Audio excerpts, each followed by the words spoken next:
welcome for those of you who just joined us today. Oh, not just today, but it's first of all, if it's first call for you, welcome. My name is Virginie. I'm one of the coaches in the KPI team. I have Lauren with me, and she is also one of the coaches. The way how we do those calls is every week we are going to cover a topic that we think has been we receive a lot of your questions, and this is something that we think that could add value to your self-publishing business. So the way how we do this is you have the chat box. You can talk to each other, say hi to everyone, but there's a lot of messages in there. So if you are having a question related to the topic today, put them in the Q&A box. So at the bottom of your screen, you should see a chat box and a Q&A box. So if you have any question related to the topic today, put them in the Q&A box, and we'll try our best to answer to all of your questions. No guarantee, but we'll try our best. If you leave them in the chat box, it's going to be really hard for us to see all of the questions, and we might miss some of your important questions because there's a lot of conversation. There's a lot of comments coming in there. Okay. All right. So I'm based in Sydney, and it's 7 a.m. for me. So I might have a bit of a speech issue. I might be looking for my words, so I apologize for that. So the session is usually an hour, but let's just be really honest here. I have an inability to finish anything on time, so I will probably go over time a little bit, sometimes a lot. So if you have to leave, by all means, feel free, but all those weekly calls are recorded. So you don't have to be here. And I know for some of you, it's really late. For our UK friends, it's really late for you. And for some of you who are, for example, in Perth, it's really early. So don't worry about attending this live. It's recorded, and you can watch the recording if it's more convenient. All right, let's do this. So what I want to do today is I want you to picture this.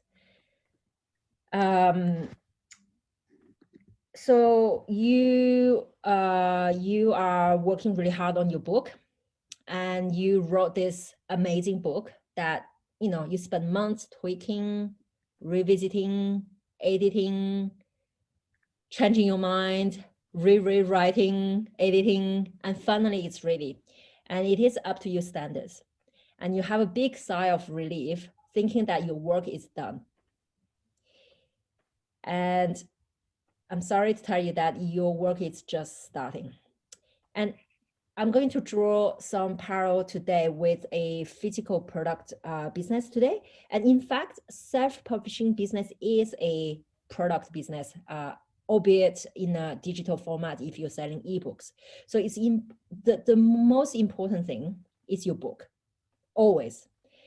So you need to make sure that you're happy with the quality of your book first and foremost.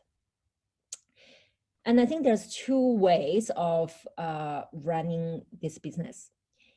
Either you write unrelated topics and you produce standalone books, or you find a broad topic and really zoom in on it. So you write books that are kind of related in the same category. So it's a little bit like, when you go to a clothing store where you can find clothes for everyone versus a store specialized in, say, baby clothes only. So that's a decision that you have to make from the get-go. I personally prefer to do the specialized store rather than one selling clothes for everyone. it is, and the reason why I prefer that is because it's easier. Because once when you're going to do your marketing, your promotion, you are only looking about one kind of big umbrella of people. You might need to target your ads campaign a little bit more specifically, but it's kind of a general category that everyone sit in the same under the same umbrella, if that makes sense. So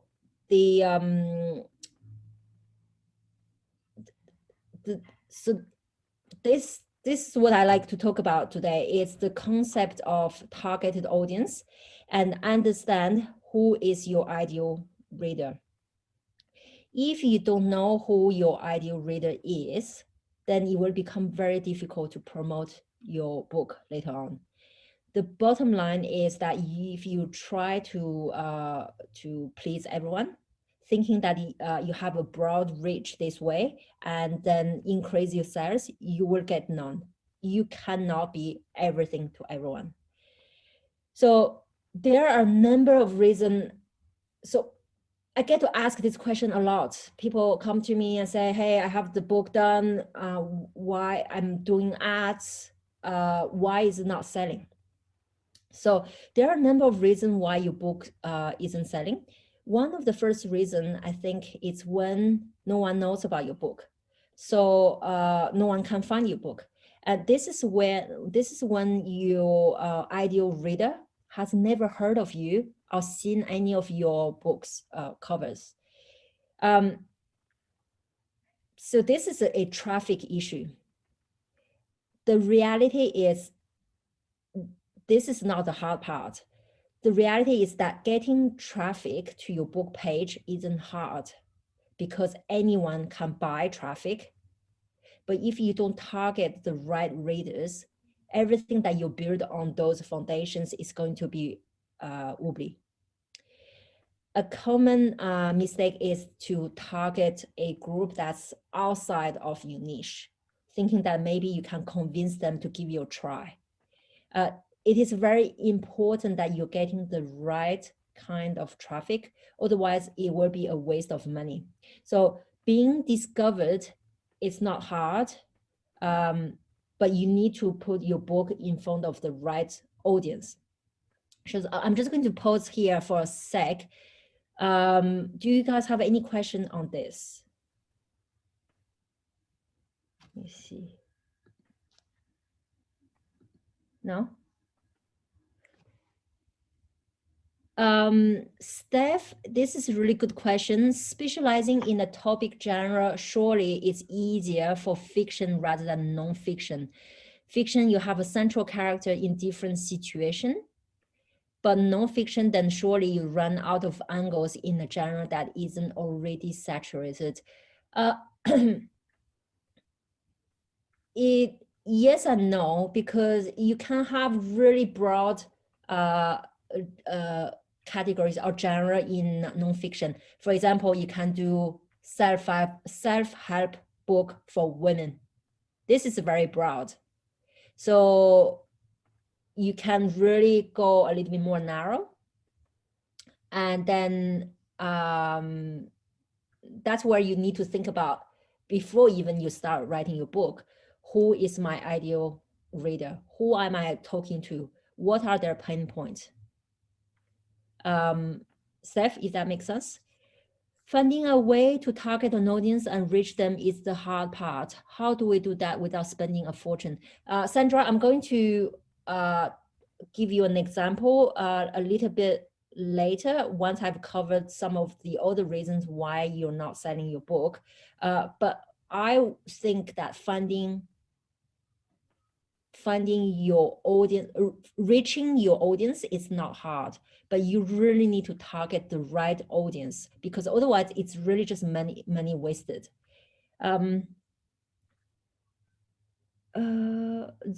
Zuzi, I'll come back to that question later.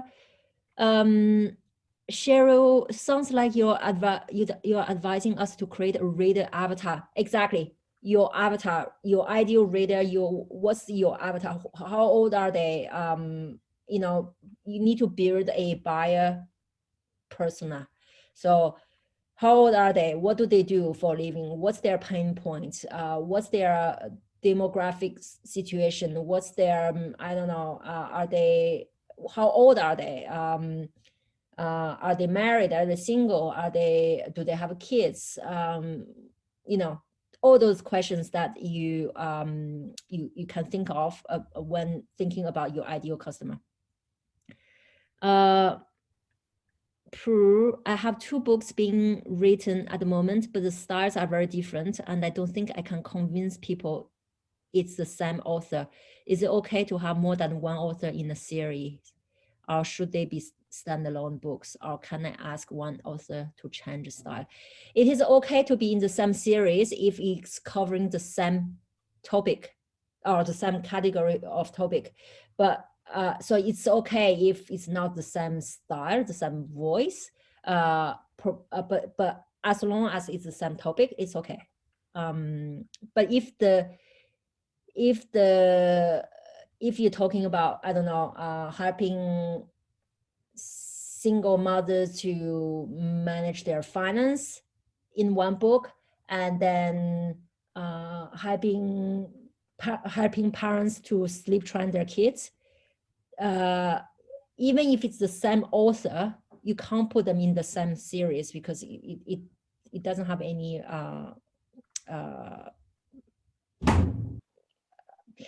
it doesn't have anything to do with each other. Okay. All right, so let me go back to what I was saying. So sorry, just getting a tea. Thank you.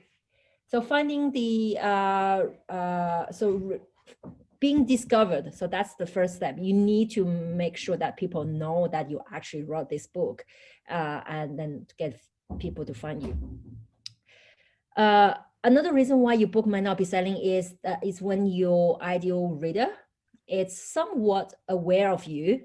Maybe they saw you on one of the book promotion sites, or maybe under another author's also bought section. You know, on Amazon, when you go to a book page, if you scroll down, there's a section that's called also bought section.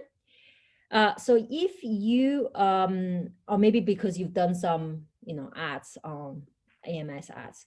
So if you show your book page to readers who are outside of your target market, they'll either buy it or not. If they don't buy it, you actually have dodged a bullet. So let me explain. Say your book is in the sci-fi romance niche. I can't believe that I just said this, sci-fi romance. CJ will be really proud. So say if your book is in the sci-fi romance niche and you're targeting the rom-com category. So that's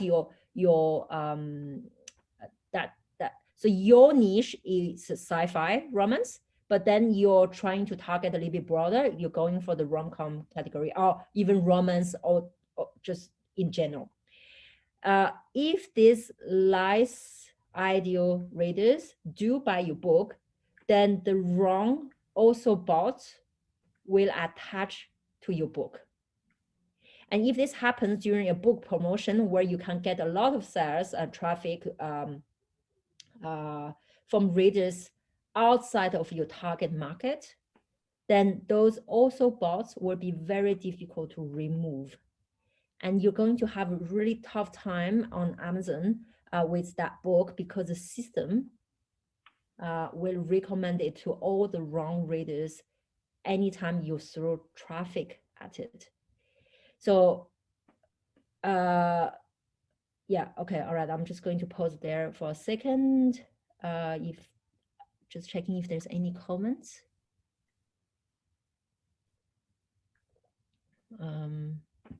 Okay, if your competitors are primarily 200 pages plus, it's important to compete in that page range. That's like 50,000 words. Yeah, I would. Yeah, I would, but page number is not the only thing. It really also depends on the quality of your book, Sarah.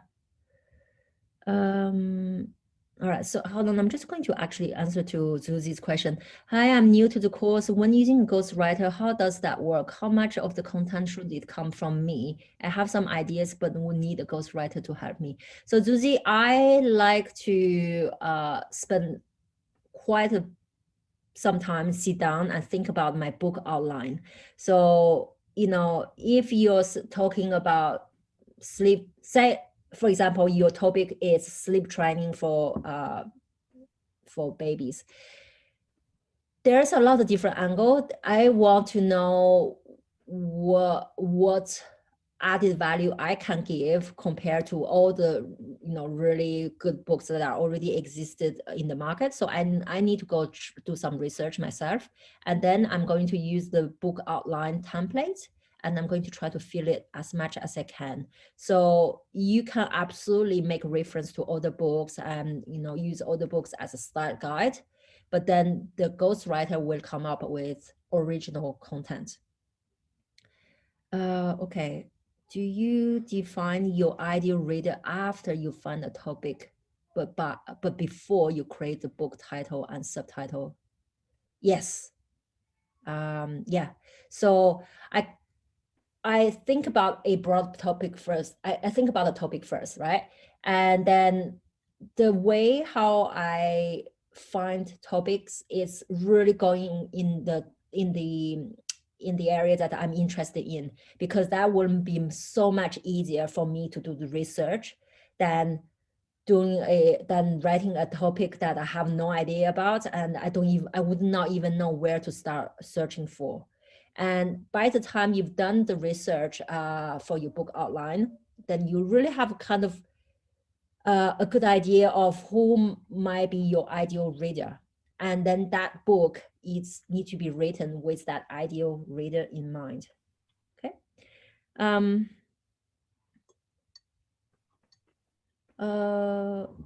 Hi, I have someone who has written and illustrated a beautiful children's book, but has done nothing with it. What could be the profit split after selling fees? I'm thinking 50-50. It's up between you and that person who's done the work, and if you're using a ghost writer to write the book and an illustrator to do the illustration, the copyright ownership belongs to you, not to them. So you don't have to share anything with them. Statistics search to value focus on the most. Sorry, Sarah, I'm also struggling on what statistics search to value focus on the most. Amazon Books, KDP, Amazon Kindle, Amazon Audible Originals is a lot of place to look for. Amazon KDP, ebooks, that's where I would start, Sarah. She has started writing her second book. Not too sure. How do I go about creating a pen name? Pauline, we talk about pen name quite a fair bit. My view is don't overthink this. Just do, I don't know, say Jane Smith and just Google www.jamesmith.com and see if the domain name is available. And if it is, just go ahead and use that. Do we have to start with nonfiction as a rule of thumb, or can we start with fiction and then move to nonfiction? Abigail, it's really entirely up to you. It's also a little bit where you feel most strong. For example, for me, I have no experience much in fiction. So I started in nonfiction, and then now I'm moving to fiction. But some of you might be having some background in fiction writing, or who are really just interested in writing fiction books, and that's fine too. So it's really up to you. So the challenges in fiction books are quite different to non-fiction book. So for example, your keywords are a little bit more different. You, I mean, I don't know actually. Maybe you can have a lot of different keywords, but from what I saw is that if you're writing a sci-fi romance book, then the 7 keywords that you can put in your backend on KDP, I don't think you can come up with that many different ones. So but yeah, I mean, I just don't know enough about fiction. So I have 2 books in mind. One is my memoir with changes in the real characters. The second book is the life of a world famous singer, whose book can be very popular and in good demand all over the world, particularly US, Canada, and the UK. How do I go about it? Where do I start? How do I go to the Amazon KPI platform? Can you please advise and simplify this for me? So you have 2 books in mind. One is your memoir, and the other one is about the famous singer. If it was me, I would go with the famous singer first, and just because how I'm going to put it, your memoir, I'm sure it's full of really amazing stories and life lessons.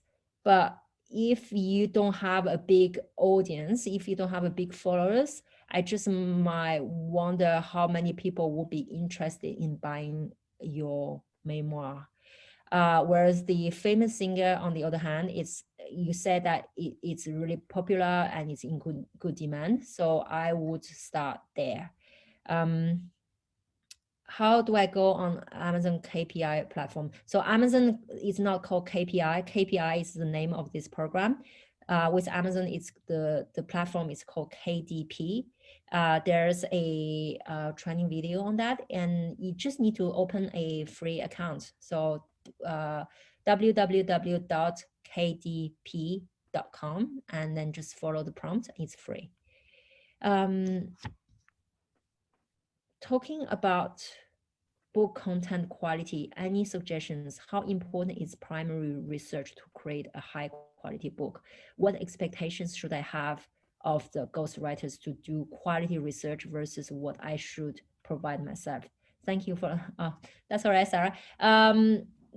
Quality of the content of your book is everything. So I want to do a fair bit of research in there so that I can give quite clear instructions and direction to the ghostwriter. Obviously, this is more for non-fiction books than for fiction books. For fiction books, you can give a lot of creative leeway to the ghostwriter.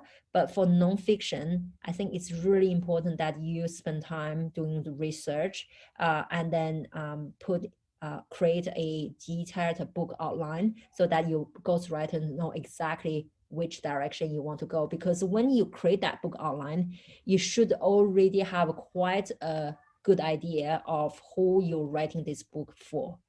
Okay. I've been researching close friends, and getting their responses, but will research more on Facebook. I'm assuming I ask people in the Facebook group what's missing for them. I did write from my own experience, focusing on generating hope and inspiration from within myself and gaining more inspiration from hearing stories or hearing other stories. Daniel, I'm going to do a little example of how you can find platforms where you can promote your book. But I think your question is a little different. Your question is about understanding what your ideal reader might need. And yes, that's what I would do. I would probably go ask my friends, my family, telling them this is what I intend to write. You can send out a little survey. You can use Google survey, and it's free. It's really easy to set up. You can join some of the Facebook group, say baby sleep training, and then see a little bit what kind of questions people are asking to have an understanding of their pain points. And you can even buy some of your top competitors' books and see what they are writing. So then you can think of maybe a different angle that you can write your book.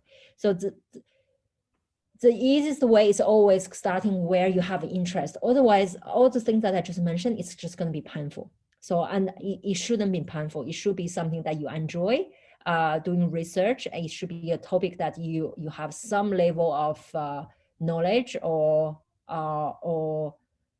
interest at least, and then you're willing to go spend some time to do the research on that topic. Okay. All right. Okay. Let me. So we'll talk about getting discovered. If no one knows you, no one knows about your book, then we talk about targeting the right, exactly your niche, not something a little bit too broad, because that could pollute your also bought section. Another reason, if your book is not making sales, is possibly something maybe not quite right with your metadata. So metadata are information on your book, and the key ones are the author's name, the cover, the price, the blurb, and reviews. So all these elements work in harmony to convert the shopper into a buyer. So if you are targeting the right audience and then they all come to visit your page, and yet you have no or very little sales, then you need to revisit your presentation. Because every single component on your book page is a bit of a double-edged sword. It could repel a shopper or it could close a sale. More traffic isn't the problem. In this instance, your presentation is. And until you optimize everything that I just mentioned, not only you're going to waste your money, but you will also damage your conversion rate, which we discussed about it last week. This is a factor that Amazon's algorithms rely on when deciding whether or not making your book visible. Okay, so now let's say that you put yourself in front of the right audience and you drive the traffic of this right audience to your book page. Your presentation is top notch, and they even bought your book. But, and yes, there's a but, do they like it?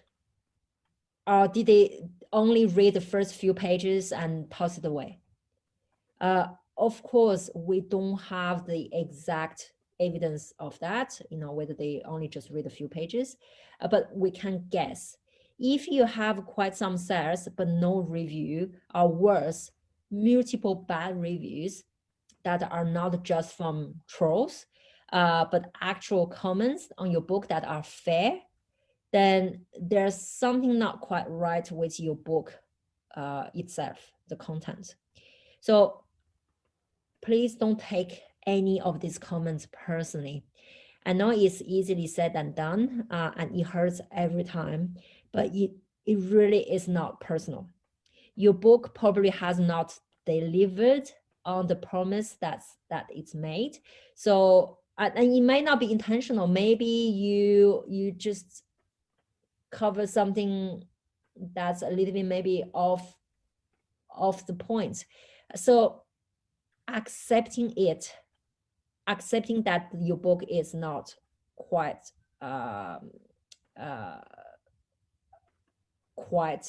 what your readers was hoping for, accepting it will make you feel better, but then you have to decide whether you are going to fix it or if you're going to toss it and move on. So this is entirely up to you.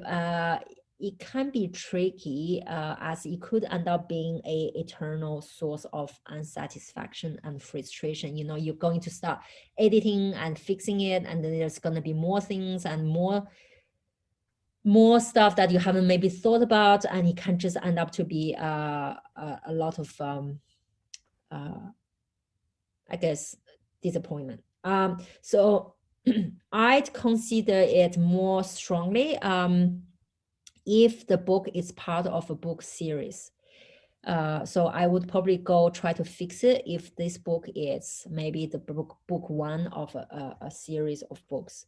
But either way, you got to accept that, and you got to be honest with yourself, and accept that your book might not be the best book that best book you thought of, and it's not the end of the world, and it is not a reflection on who you are, and learn from the mistakes so that you can improve on the next ones.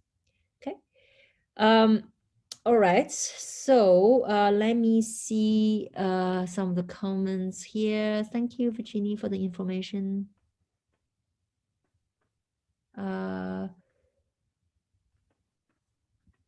So I have secured the rights from the main and only only publisher of this book, who happens to be the singer's daughter-in-law. So there will be no label whatsoever. Can you please repeat the email address of KDP platform?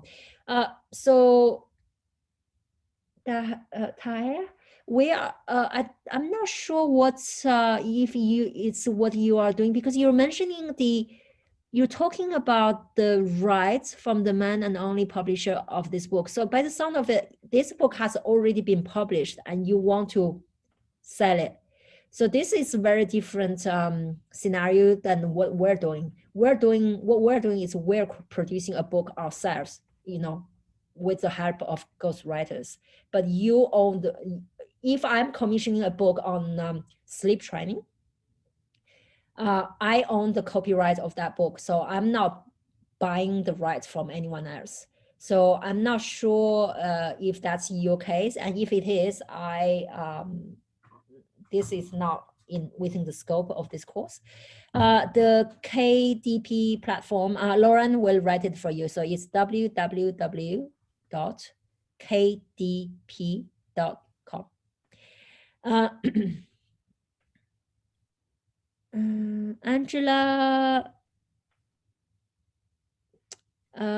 Angela, can you please send an email? I just read.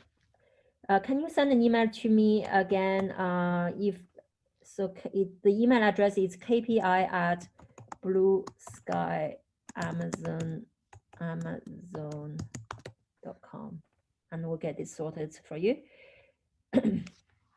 I'm Anya. I'm new to KTP. How much data should be given to the ghostwriter when we turn it over to them? What is the level of engagement with your ghostwriter throughout the writing process? It's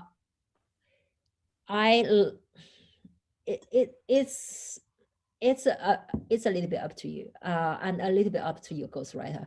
So I personally like to spend a lot of time, be really, really thorough, and complete the book outline template as much as I can, because I have really good understanding of who is my ideal reader. I don't want the ghostwriter to go off on different angle. So I know exactly that's the angle I want my ghostwriter to write on. So I'm quite detailed in my outline, and then once it's there, the ghostwriters, the engagement, it's pretty low. I like to let them write and finish the book, and then read the book and give them my comments, and maybe if there's any revision needed, then I'll go back to them and tell them what needs to be changed. If you have made some of the errors discussed in this session, and you narrow down the advertising to only the correct categories and makes fix to the metadata, is it possible to make the changes and then start selling again? Or at some point, will it be impossible? The part that is hard, if you've let me share something with you. Oh, hold on. Let me just share my screen. Share. So say you are on Amazon.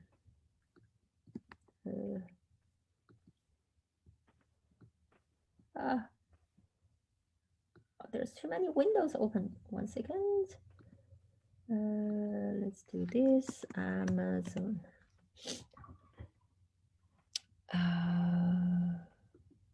Oh no, I don't need bestsellers. Okay. Doesn't matter. I just want to go to Kindle store. Let's say, I don't know, Koji. No.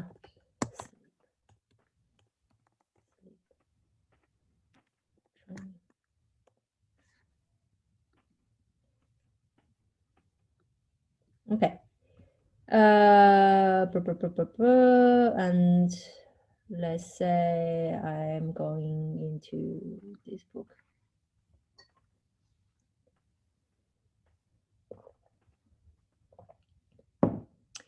So if you have targeted the wrong readers and then get them to come to your page and they actually buy your book, and if you have a lot of those, one of the problem that you're going to have, one of the challenge you're going to have is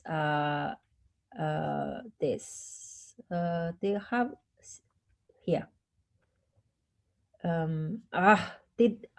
Sorry, they don't always have the same interface. So here you have related, but those are sponsored, but that's not what I want to show you. I want to show you the people who bought this also bought that section. Maybe in fiction.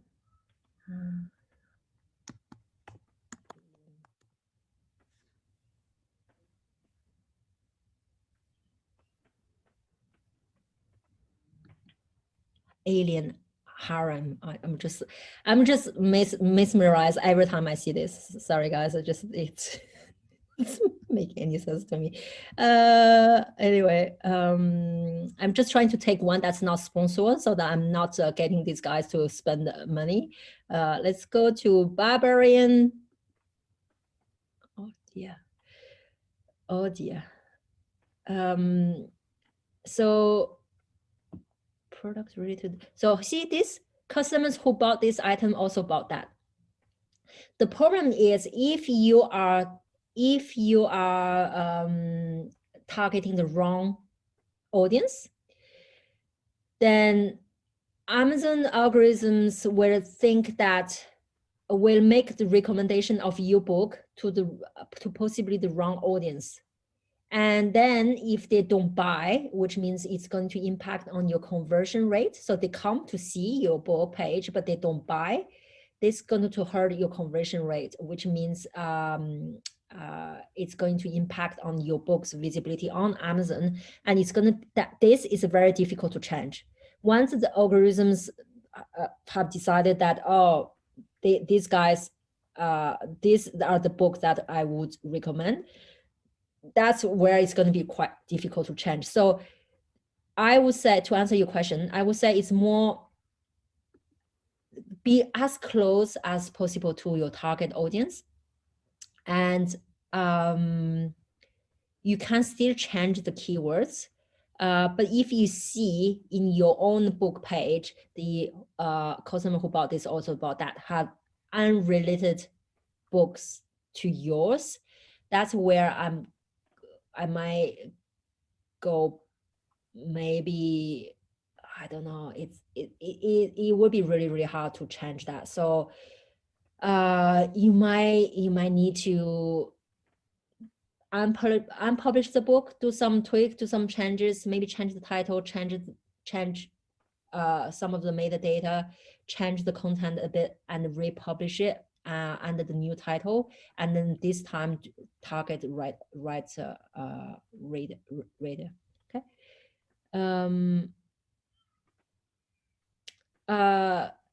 Now Rachel.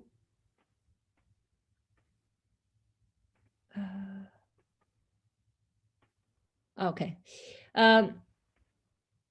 Sorry, I forgot to ask if and when the book gains popularity, who will decide on royalty depending up the sales worldwide? I'm not sure I understand your question. I think it's always Amazon who decide your royalty. If you're selling on Amazon, it's Amazon who decides. And it depends on the price of your book. If I want to do a book series, is it wise to give the different outlines to multiple ghostwriters or wait until one ghostwriter finishes and then give the next and the next until it all finishes? Also, it's better to have all or most of the series completed before putting it on Amazon. Now, so if you're writing a series, write first, publish the first, and then work on the next one and next one and next one.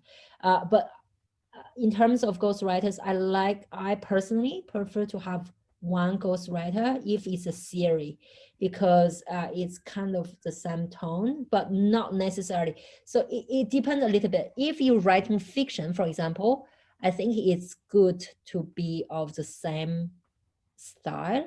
If you're writing nonfiction, I don't think it's necessarily it matters that much. Yeah, so because say if I'm writing a series on let me think, how to be productive, okay, and then maybe my first book is centralized on time management versus attention management. So that's the focus of my first book. The second one may be on all the tools that you can use to become more productive. So these two books are related. It's all about increasing productivity, but they don't necessarily have to be written by the same ghostwriter, if that makes sense, Abigail. Okay.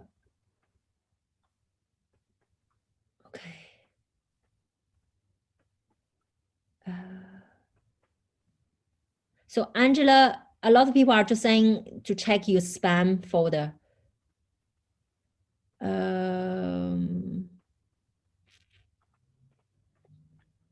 Okay, I've edited the content on my paperback and uploaded, but it doesn't seem to have changed when I look inside. Is this a common issue? What should I do to rectify? I haven't had that thing, Donna. I would contact KTP. When you are in doubt of something that's specific to your book, always your first point of contact is KTP. And get on the phone with them. Don't send email, get on the phone with them. And the way how you do that is you're logging into your KTP account, go to the little tab called help, click on that, and it's going to take you to a page, and scroll down all the way down to contact us. And then once you click on that button, they're going to ask you a few more questions. Yeah, like what is the problem about, and then they're going to give you option to call you back, or to send them an email. Always get them to call you back. So you don't have a number to call them, but they can call you back, and you don't have to be in the US. It's you know, I use it all the time. I call them speed dial. Sarah, no, I'm sorry, I don't really have time to cover low content books. But low content books, in my opinion, it's just a side thing. This is not my main focus. My main focus is really creating actual books. Okay. And Sarah, there's previous recordings on low contents. Is Amazon using just both keywords and categories for driving your book to the target audience? Both are one or Is there more? Yeah, Nicole, there are so many different things that Amazon is looking into. We don't really know the exact formula of the algorithms. And like I covered last week, there's actually quite a few different algorithms. So for example, the bestseller algorithm is different to the search bar algorithms, and it's different to the top 100 paid algorithms to top 100 free books algorithms. So they look into different data to make your book visible. And also, it also depends on what kind of ads you have in the background.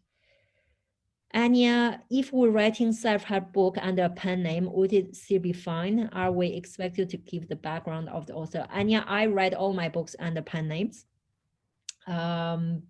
Just because I don't, you know, some of the books I don't want my friends to know that I write about those books.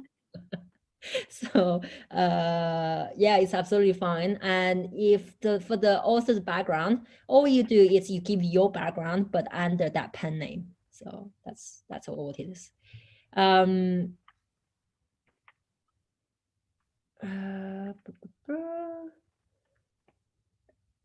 Yeah, Erica. So Erica had said for Donna, you might need to clear your browser cache as well, as a web content may be saved in your history and it is not presenting the new information. This is a really good point, Erica. Thank you. Yes, and to build on Nico's question, what is more important, valuable, being ranked in a category that maybe doesn't get a lot of traffic, or really targeting some high traffic keywords? There's a lot of different strategies when it comes to AMS ads, for example. So it goes back to the beginning. The topic you write should be in a category that is not too competitive, because you need to be confident that you can actually compete in that category. So this is something we covered last week, but I think I don't think there's one that's more important than other, because they drive different they improve depending what you're focusing on, they improve different metrics. So so this is how I do it. I try to not overthink it when I'm at this early stage of writing a book. So this is what I do. I start thinking about the broad topic, and I'm going to start narrowing it down a little bit, thinking about who might potentially be my ideal reader. And then I'm going to start doing the research on the profitability of this topic. And if I see that the competition is not too high, and then I have something that could add value to the reader, then I'm going to dive in even more in the specifics. And then I'm going to write a really detailed outline and then send this to the ghostwriter. And then from there, because I already know who is my ideal reader, it's much easier for you to do targeted campaign, or targeted book promotions. Do we have to read all the books in the niche we choose before we can start our own? You don't have to. Nothing is compulsory, Abigail, but I do. I like to buy maybe a couple of books for my competitors, just to see a little bit, what's their angle and how I can be different. I updated the book cover and need to do a relaunch, as I haven't had any sales since the change. Is there a section in training that covers how I relaunch? So if you're changing the book cover, you go back to the KDP and you go to that book, to your bookshelf, and you upload the new book cover, and KDP need to approve this. They're just going to, just like the first round, they're going to check your cover, they're going to check your book content, they're going to check all those things, and then they will approve your book. So yeah. Please consider sharing information on how interactive books work when you learn more about this topic. Naila, yes, if you only see my list of things that I need to look into, just, be very careful with distractions. This is distracting me, so I'm trying to not get off track and really focus on my books. But Naila, yeah, it is on my list. One day, eventually, I'll get there. All right, so I'm just going to have one pause there from the questions. Keep them coming, but what I want to do is I want to share with you, like I said earlier, how I'm going to get my book discovered by potentially my ideal audience. Okay, so let's say that so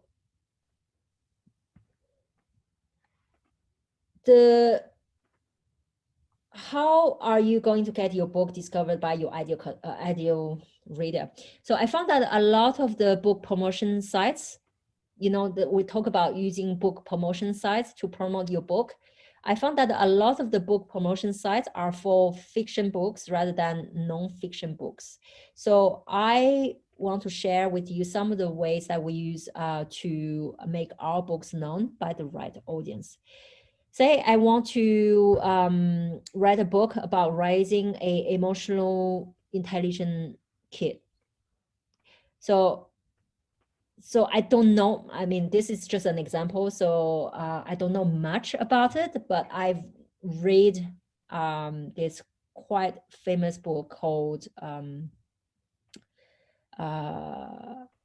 Raising a Emotionally Intelligent Child by John Gottman.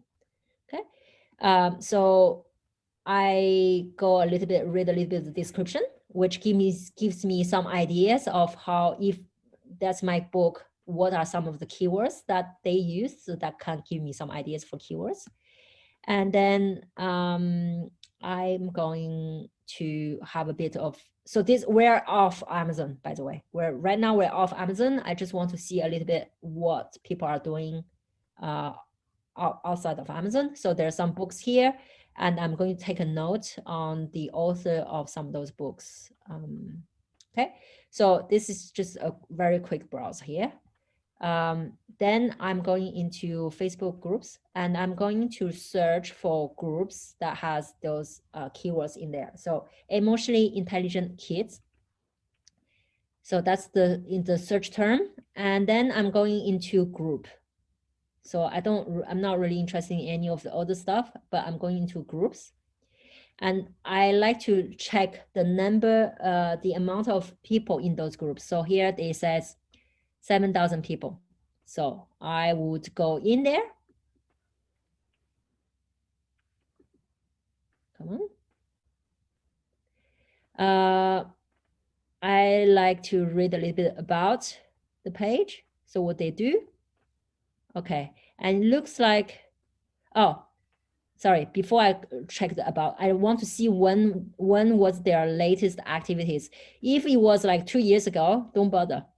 That means this group is not active.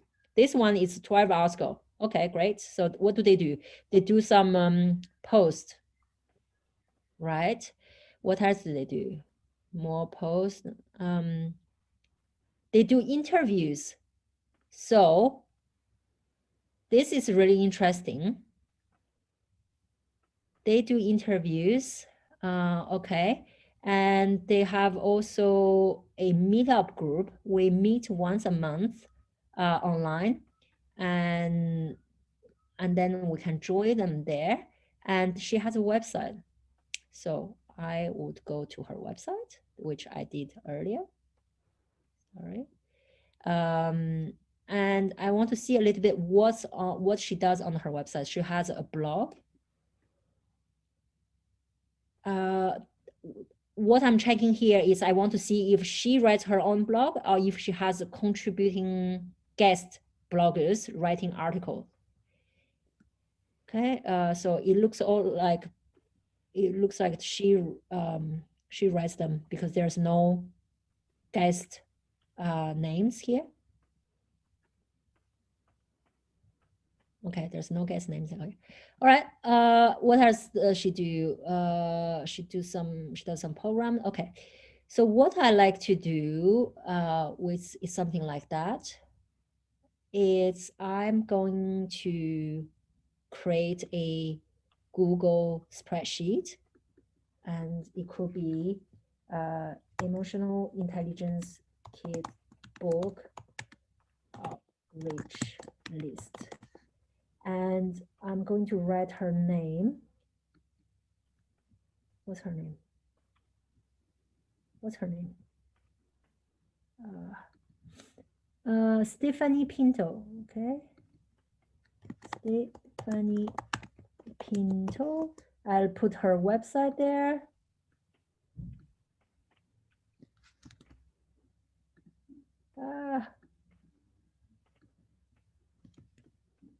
Size 7,000 plus Facebook group, and the medium. That's where I'm thinking how I can put my book in front of her audience. So where I'm trying to leverage her audience if I don't have a group followers yet. Okay, so the medium, it could be interviews for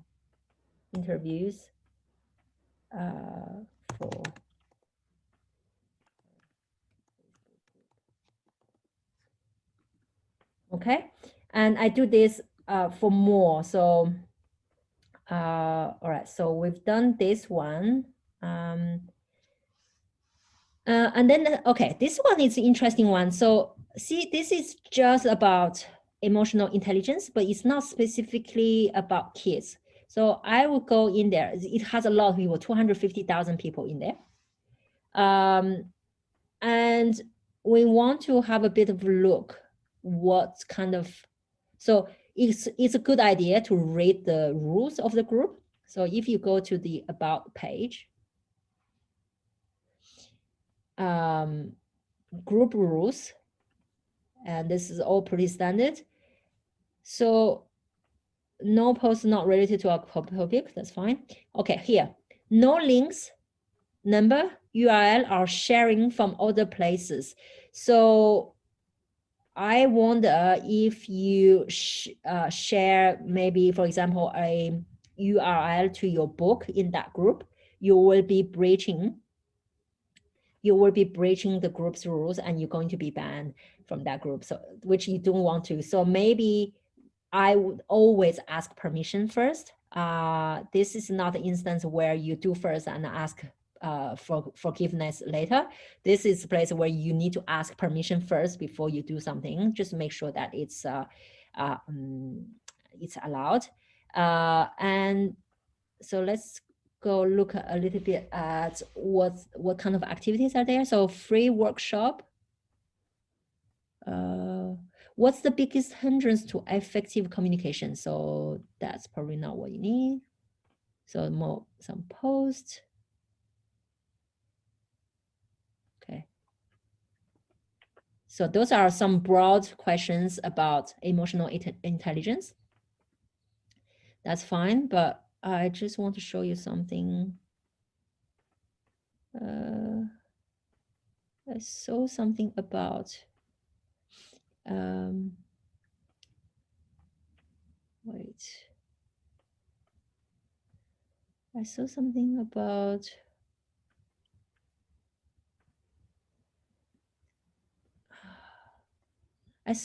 okay.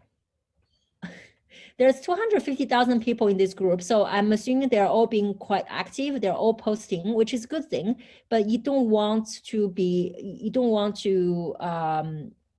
see. This is a really good example of too broad. Emotional intelligence is such a broad, big topic. But what your book is doing is all about emotional intelligence for kids. So, here. What are ways to teach children emotional intelligence? I will go check the answers and potentially So see, this person, they're not supposed to do any URL, but you know, potentially you can post the answer there saying, you know, give, please, people, always give first, give, and then give value, and then make recommendation of your book, or do maybe a screenshot of your book or something like that. Okay. So this is another, and you can even reach out to the group admin and ask if you can do like maybe a something that's a little bit more like a video, an interview or something. Okay, all right. Next, so, and then I will just go to check more groups here. And I like to have like at least a few thousand members in the group. And some of those are private group. It's up to you whether you want to join. I would join. This one probably I won't, because it talks about growth mindset, emotional intelligence, communication, and leadership mastery. So you can be quite certain that they're not talking about emotional intelligence for kids. So, okay, so that's what you do, and you just go a little bit, scroll down, check out those groups. Another thing that I like to do is, so we've covered this one. We covered this one. What's that? Ah, yes. So back to Stephanie's website. I also like to go check a little bit her socials. So I went to YouTube, and I can see that she has a very little amount of subscribers there. So maybe her channel on YouTube may not be the place that I want to spend most of the focus. I probably really want to target her Facebook group. Okay. What else did I do? Okay. Another place I like to go is I like to go on Amazon.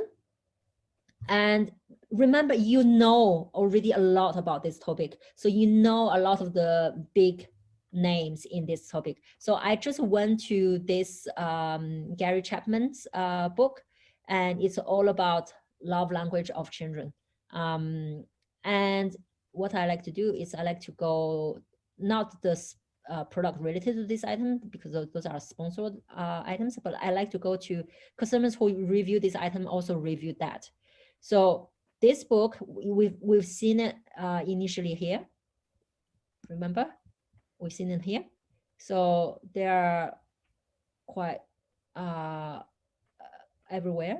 So I want to have a look at this author. And I actually did. It's a professor, you know, they're not doing any they don't have any other platforms, I think. So this is probably not really what I need. But for example, I want to check out. So I probably go all those guys who are doing really well, and that's related to my book. Make sure that it's related to your book, and check out if their platforms, check out their author page, check out if they have any other platforms. So for example, this person, Sarah Oakwell Smith, where is it? So that's her website, and I want to see if there's any way that we can collaborate. So she has a podcast, but then I checked the podcast, it's all herself. So she's not interviewing anyone. She's not really, yeah, so there's not really much I can do there. But then she also writes articles, but I think it's all from her. So there's no contributors. Yeah, so it's all her who writes it. So if that's the case, and let's have a quick look on about her socials. Oh my God, why is it so long? Okay. So she has okay, this is interesting. She has a mailing list, and there's 21,000 people on that mailing list. So I would try to find a way to see maybe if there's any way I can collaborate with her. Maybe not. Some people, it's just maybe not. What else here? Newsletters. What's in newsletters? That's just to join the newsletters. Okay. And she has her own books. Okay, so maybe if there's no angle by which I can collaborate with her, maybe I can see what she's doing well that I can potentially emulate. I just want to go to her socials. About so okay, just want to have a look on her. She has 3,000 subscribers on her YouTube channel. What about Facebook? Hi everyone, I'm Sarah Ockwell-Smith. Okay. Welcome to my latest SOS parenting video. Yeah, okay.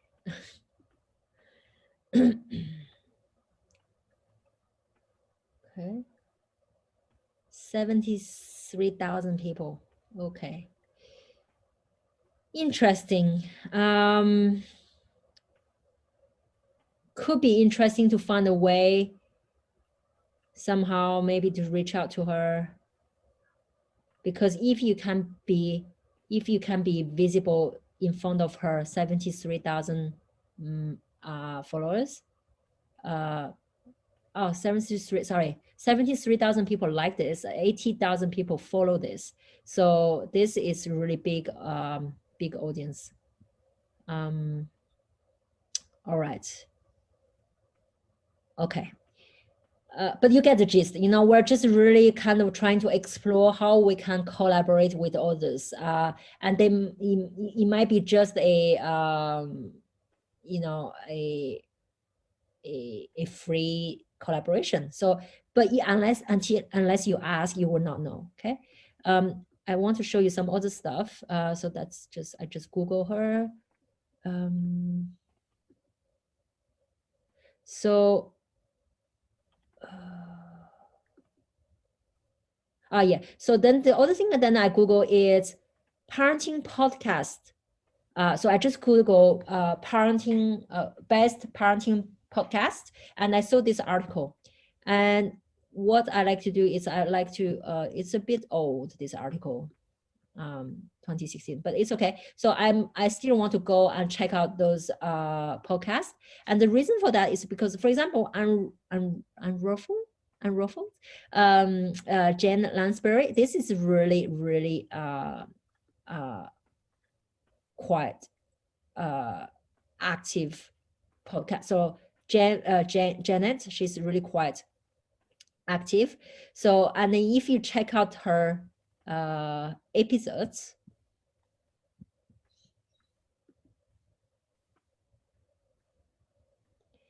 there's a lot of interviews. So if you can get on an interview with her, that's a one way for you to be discovered by your ideal reader. Okay. And then some other ones, chat about children. So some other, no, what's that? No. But you get the idea. So podcast is a really great place because podcast is increasingly popular. And if you can get exposure that way, this is really great to promote your book. Another thing I like to do. So Janet Lansbury, where is her? So Janet Lansbury, it's I mean, I think she's quite well known in this space, and she's quite active as well. So see, she has a podcast, and she makes books recommendations. So I would definitely reach out to her, and so that's why I put in my Excel spreadsheet her name, her website, the size of her audience, Medium could be podcast, could be book recommendations on her website. And just want to, so yeah.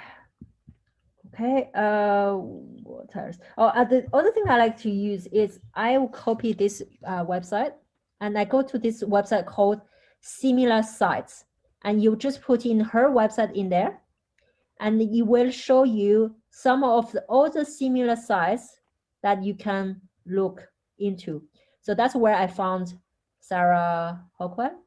And then you can have a look on some of other websites. And that's where I found this one, Mindful Mama Mentor. So she does podcasts, she does books. So something to maybe look into. What kind of podcast? So it looks like she also does interviews.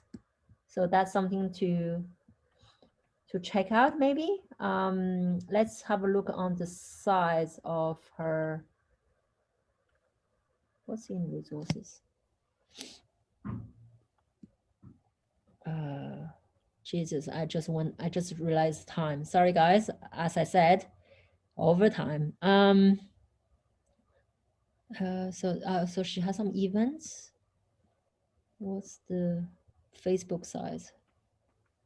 10,000 members in her Facebook. So it's a private group you need to join. So all what we're doing here is we're looking for ways to broaden our exposure to our ideal target, ideal reader. So podcasts, blogs, Facebook,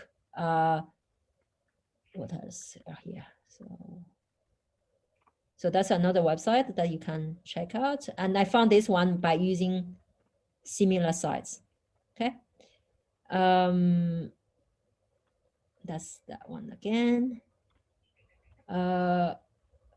Okay, so this is something I found.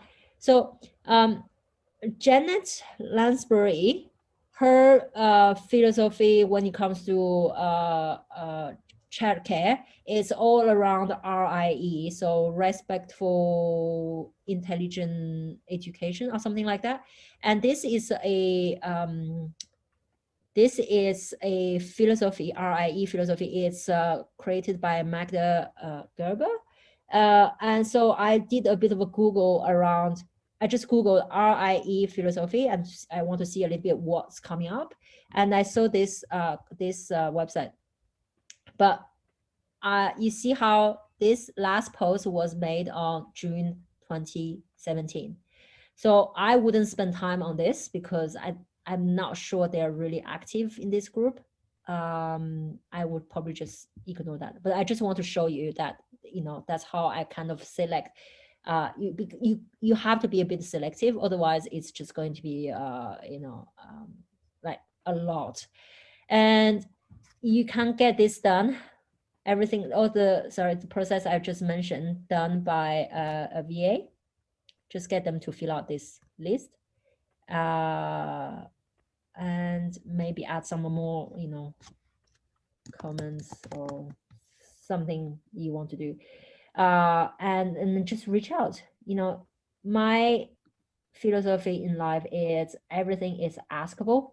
If you don't ask, you don't get. So you got to ask.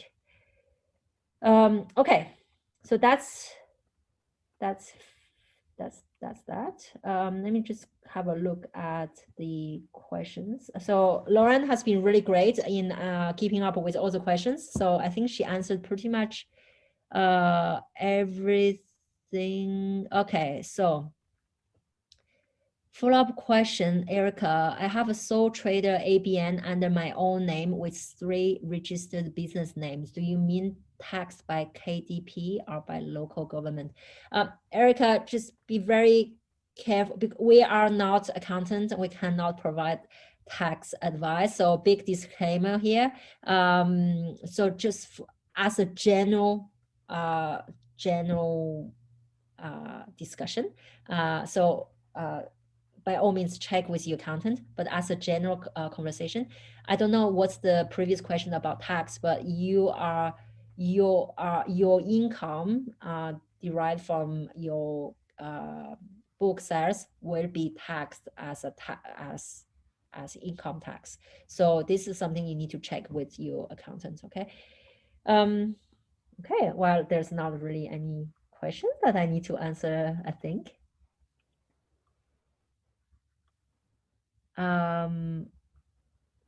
Okay, what are tips for newbies to get the collaborations they want with limited or no following and not much to offer yet? So it is going to take some time.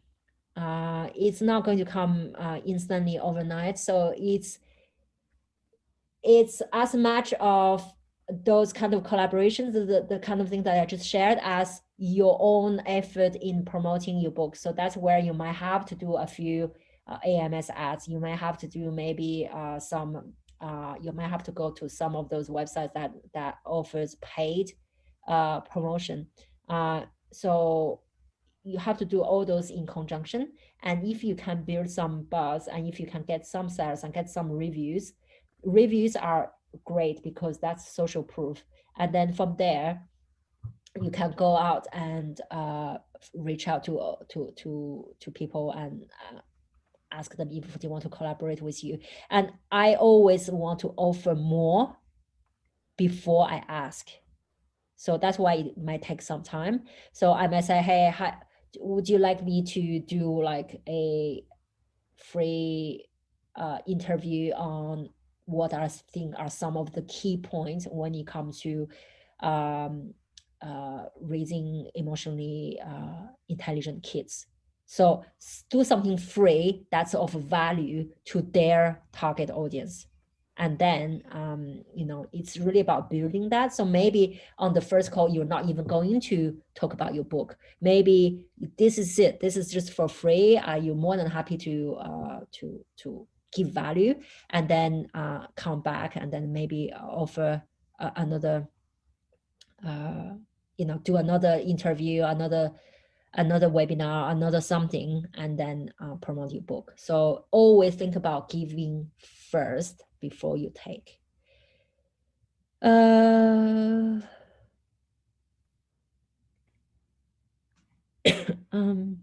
Is there anything that I didn't cover?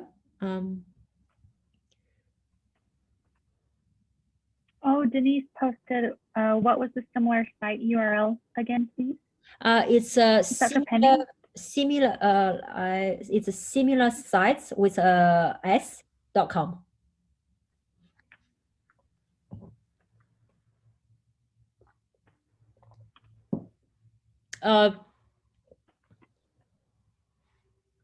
KX10 is a separate program to KPI.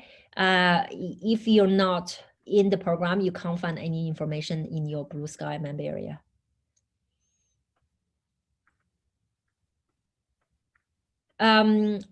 Yeah, so I just give my pen name, Anya. So Anya asked this question.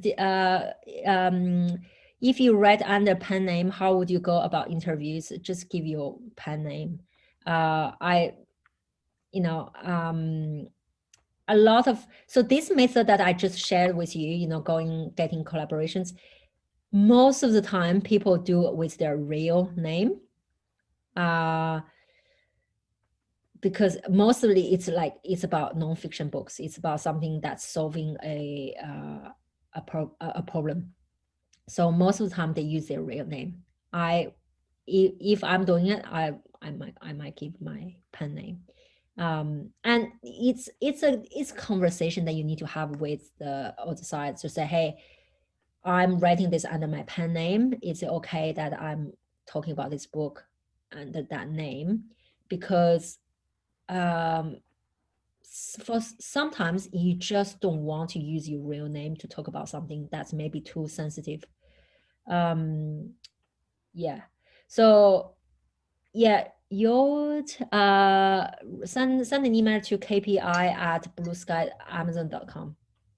Gerald, best website to buy traffic for relevant audiences. So there's in the KPI training, there's a link to a lot of promotion sites, paid and free.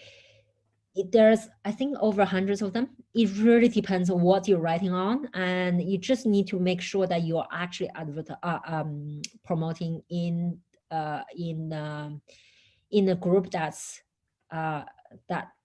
that's actually your ideal reader. So I can't give you one specific or a few specific ones because it really depends on what you're writing on. Okay.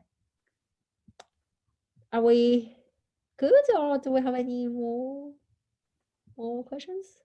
I didn't check in the chat section. Oh, thanks, Nyla.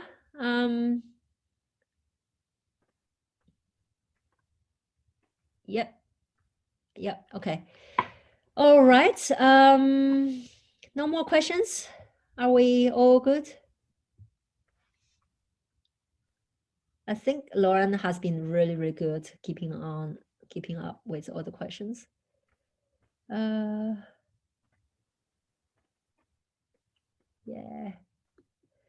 Well, thank you everyone for asking questions. I got to my goal of 100. So oh yeah, we made it. Excellent. I love your goals, Lauren. I just love your goals. They make me happy. The small things. Oh yeah, it's really important to be happy with small things. How long did it take you to get your first book published? Not long at all. It's really a matter of just sit down, say, okay, this is what I'm going to do. This is what I want to achieve today. And I think it took me maybe a couple of days, maybe 3 days to kind of really think about my book outline. And once the book outline is done, that's really the biggest part. And then you can just send out to the ghostwriter. For my first book, my ghostwriter took quite a long time. I think they took a couple of months, but remember, it's not, you don't have to just wait for that book to be finished.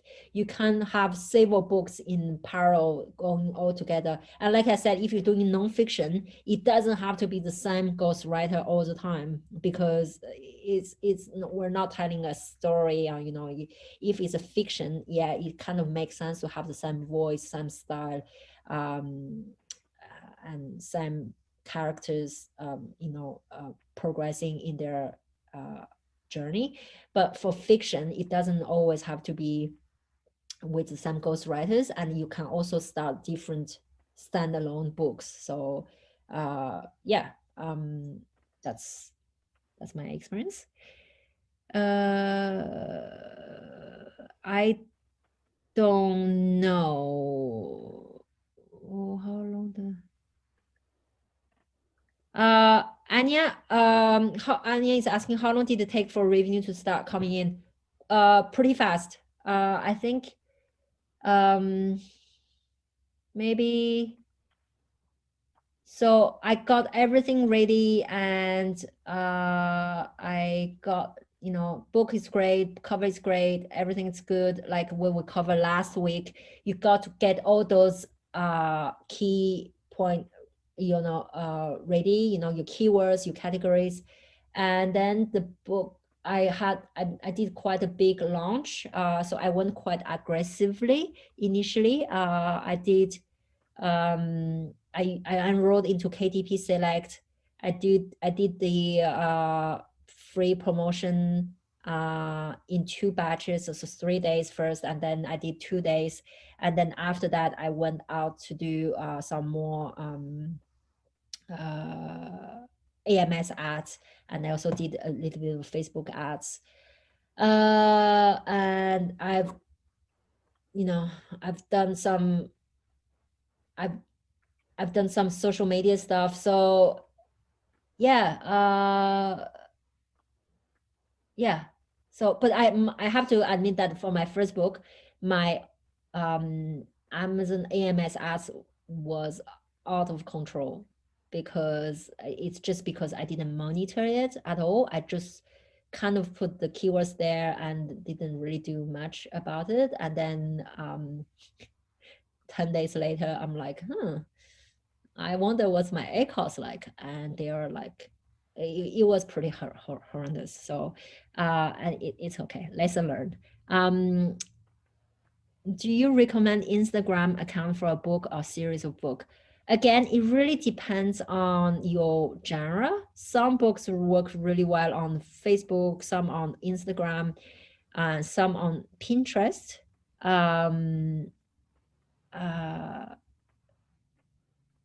Yeah, so okay, I'm just reading the questions. I think that's it. Maybe we're just going to wrap up there. Philomena, if you want to send me maybe another email, I'm not the only one checking that inbox, so some other people are also checking that. So kpi@blueskyamazon.com. Ebony, what are some of the things one has to consider in producing a good outline for your book? This is a massive topic. I don't think I can really, and I don't want to cover this in 2 sentences. So I would say really start with the training, and then my best advice is actually just start doing it. Don't overthink about it. Don't overanalyze it, because the more you kind of, like, oh, what do I do? How should I do? The harder it's going to become. So just think about the topic, check the profitability, and if it ticks the boxes, then just go ahead, give a try. Use the template, the outline template, and just start filling section by section and see how you go. And it really can help, I think, to buy some competitors' books. I found, because I want to see a little bit what they are doing well. Why are they so successful? And I want to see how I can add value.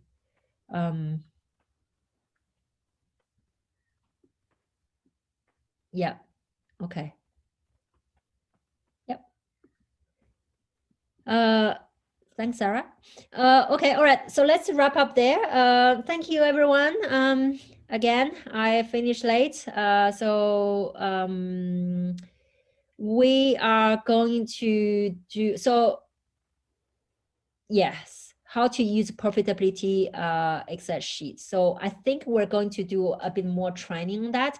We've done quite a few, maybe a couple of months back, and we've been told that we've done too much of that. So so that's why we kind of stopped doing a little bit on this. But I think, because you are all joining at different time, you're moving at a different pace. So I think it's a good idea to go back to the basics for some of the beginners. And remember, you don't have to always tune in this call live. If you can't, just watch the recording. And if you see the recording says profitability assessment, and you are already at a much more advanced stage, just don't watch that video. Okay, we cannot always cover topics that are relevant to everyone, just because you're joining at different times. So we're trying our best, but this is, profitability assessment is the foundation. So this is something that's really important, that that we come back again and again and again.